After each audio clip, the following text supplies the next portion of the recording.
Olá, gente, tudo bem? Vamos então iniciar o nosso último assunto de biologia do segundo ano, que é o reino animal, um reino extremamente grande. Queria muito poder que a gente pudesse parar em cada grupo, ver com bastante calma, porém, né, esse ano ele não nos permite. Vou tentar resumir um pouco aqui a nossa aula para não ficar muito grande. E para iniciar, nós temos dentro da biologia o ramo que estuda os animais, que se chama zoologia. Zoo animais, logia estudo. A classificação, a gente tem uma classificação que ela é bem abrangente entre invertebrados e vertebrados. A gente sabe que os invertebrados não têm vértebras, ou seja, não têm ossos, esqueleto, enquanto que os vertebrados possuem vértebras e esqueleto. Os animais acreditam-se que a origem deles sejam os protistas, mais precisamente os protozoários, né, que nós estudamos lá no segundo período, que eram heterótrofos, ou seja, que precisavam se alimentar, que não faziam fotossíntese. Dentre as características dos animais, nós temos que os animais são multicelulares, ou seja, possuem muitas células, são eucariontes e possuem tecidos.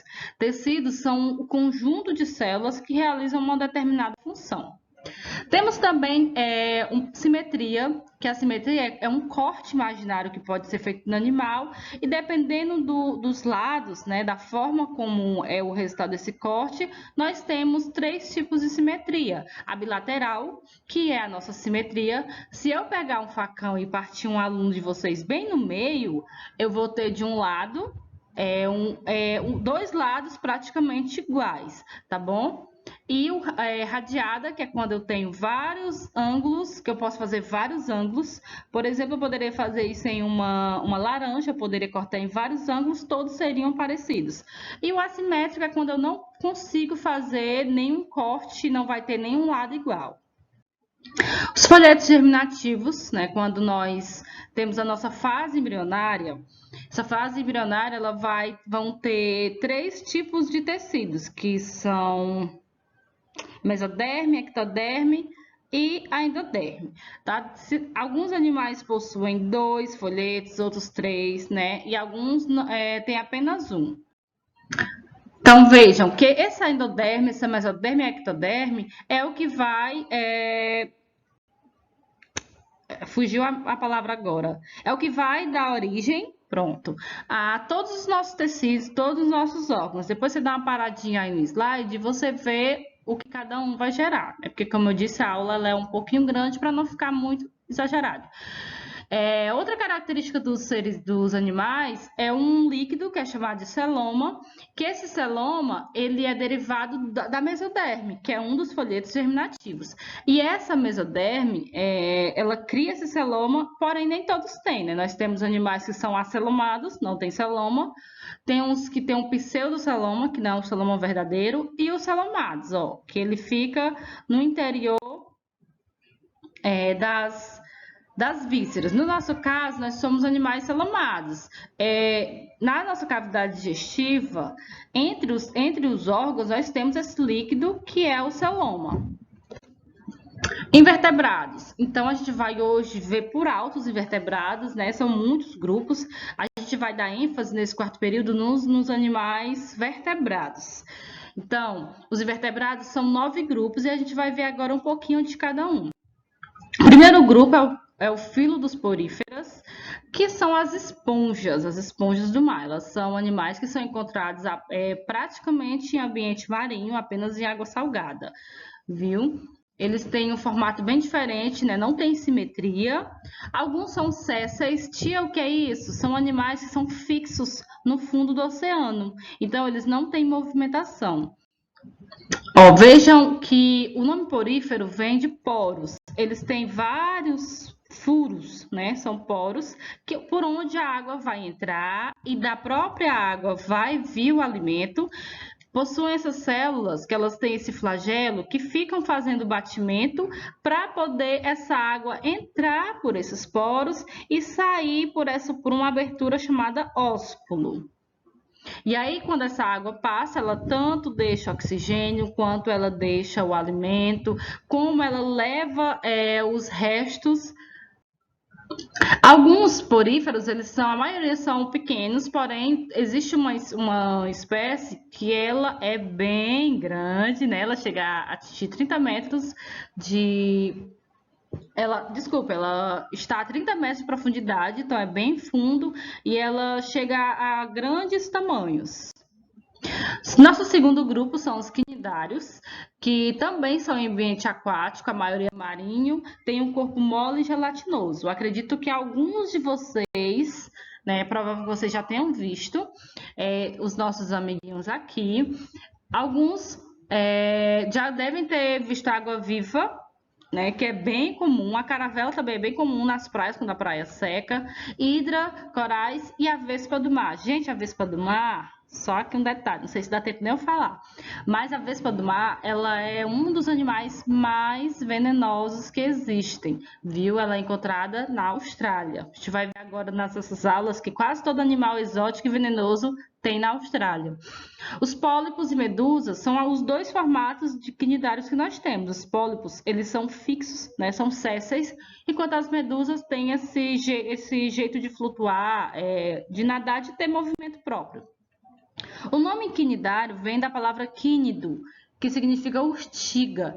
Então, eles têm uma célula que, quando eles entram em contato com algum animal, com algum corpo, eles liberam esse líquido e causa e tem uma toxicidade. No caso, em nós, acaba causando ter queimaduras. É bem comum ter acidentes com quinidários, viu? E causam um excesso de queimadura. O pessoal diz que dói muito. Eu nunca tive o prazer de ter essa queimadura, não. Terceiro grupo são os plateumintos. Os plateumintos são o grupo dos vermes chatos. Chato não é porque eles são chatos, não, viu, gente? É porque eles são tipo amassado mesmo. Então, aqui nós temos o grupo das planárias. É muito comum encontrar planária, às vezes perto de riachos, você levanta levanta uma pedra, às vezes elas estão embaixo da pedra. Esquistossoma, que é causador de uma doença chamada barriga d'água. Infelizmente, a gente não pode parar, né? Eu mostrar belas imagens para vocês. Mas o ciclo acontece quando uma pessoa doente faz o seu cocôzinho perto da água, né? E os ovos desse esquistossoma caem na água, junto com as fezes.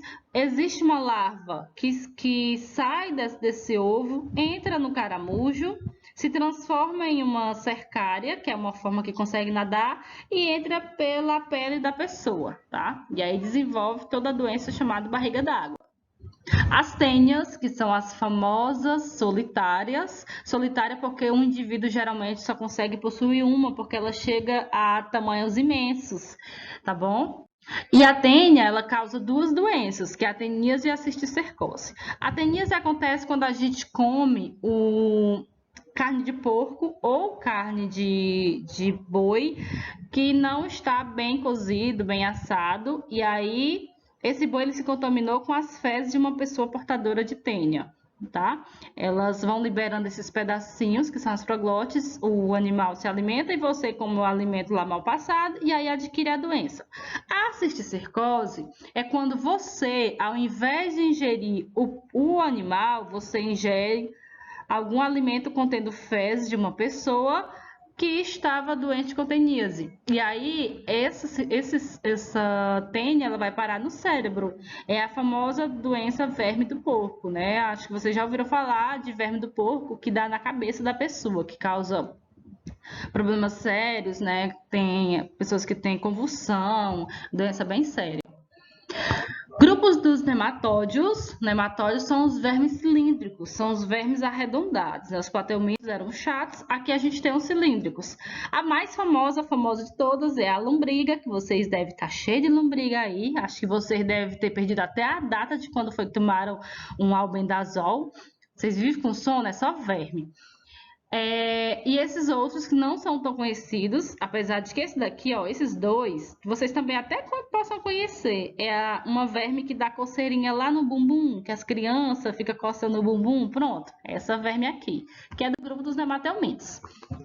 O grupo dos moluscos, Tia, tá muito rápido. Não, mas porque são muitos grupos, né? E como eu falei, a gente vai dar ênfase apenas nos vertebrados. Infelizmente não dá para a gente ver cada grupo. O grupo dos animais é um grupo muito fascinante, mas a nossa forma agora de ensinar não tá dando para a gente parar com calma. Lula Molusco, pronto, chegamos nos moluscos. Acho que todo mundo já assistiu Bob Esponja, que são bem conhecidos, né? São ostras, lula, caracol, polvo. Esse daqui não é tão comum, cadê ele? Esse daqui, ó, que a gente chama de tatuzinho de jardim, tá bom? Então todos são moluscos. Geralmente os moluscos têm conchas, né, ó. Então, nosso próximo grupo, os anelídeos, também são conhecidos, né? A gente tem a minhoca, o anelídeo mais famoso. Os anelídeos, eles têm o corpo como se fossem anéis. Esse é o sanguessuga, muito bonito, que antigamente se usava muito na medicina para dizia que ele tirava doenças, né? As pessoas às vezes tinham aqueles coágulos, eles colocavam para ele ficar chupando sangue. É muito comum às vezes perto de rios a pessoa nem sente, porque ele tem uma substância que quando ele se gruda aqui no hospedeiro, ele libera para a pessoa não sentir dor. Então o sanguessuga tá lá de boa te chupando e tu não sente nada. Minhocossu, que é um tipo de minhoca, mas que ele atinge tamanhos muito grandes. Depois vocês podem dar uma pesquisadinha para vocês verem. Artrópodes, né? Artros significa articulado e pó dos pés. Então, os artrópodes têm pés articulados. Quem não já viu uma muriçoca tipo assim, ó, andando, né? Ela consegue articular os pés. O grupo dos artrópodes é o grupo de maior número, né, de animais, porque abrange insetos, abrange os crustáceos, abrange borboletas, aquele que a gente chama de piolho de cobra, escorpiões, aranhas. Então é um grupo muito grande. E o nosso último grupo, que eu até deixei lá numa imagem para vocês, lá no grupo do WhatsApp, são os equinodermos, que têm espinhos, né? Equino significa espinhos, dermos, pele. Pele com espinhos. Por que, tia? Porque é muito comum os espinhos nas estrelas do mar, ouriço do mar e outros, né, muito bonitos que a gente encontra na praia. Esse daqui é chamado de bolacha do mar, que é bem comum nas praias da nossa região. Esse é o último grupo, né, dos animais invertebrados. Eu sei que infelizmente é uma aula muito rápida, são muitos grupos, a gente não tem como vê-los todos, né? Se estivéssemos em sala talvez fosse um pouco melhor, mas próxima aula a gente vai conhecer os vertebrados, tá bom? Então é isso, beijo, gente. Qualquer dúvida me chamem. Usem também o livro, usem a internet, tá? Conhecimento nunca é demais. Beijos, beijos, tchau.